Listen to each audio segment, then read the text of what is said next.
Είμαστε συνηθισμένοι να σκεφτόμαστε ότι διάφορες ιδέες, διάφορες επιδιώξεις, όπως η ελευθερία, η ισότητα, η δικαιοσύνη, η ερώτηση για το τι είναι αλήθεια, είναι αυτονόητες και ότι ο άνθρωπος παντού και πάντα τις έβαλε, τις προέβαλε, προσπάθησε να τους δώσει μια απάντηση κτλ. Αυτό είναι μια τεράστια ιστορική αυταπάτη. Μπορεί να πει κανείς ότι τα 98 εκατοστά της ανθρώπινης ιστορίας και των κοινωνιών που ξέρουμε διαδραματίστηκε μέσα σε συνθήκες μέσα στις οποίες οι άνθρωποι δεχόντουσαν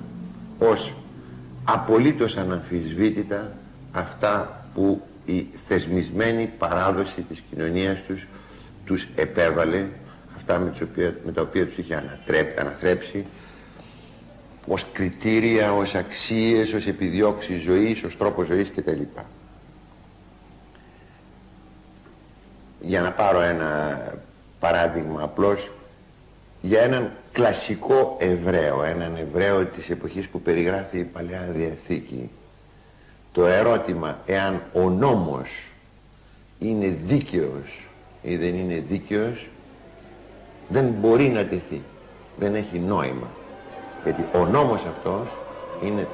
δοσμένος από τον Θεό τον ίδιο, από τον Ιακωβά, τον Μωυσή που τον κατέγραψε στις πλάκες κτλ.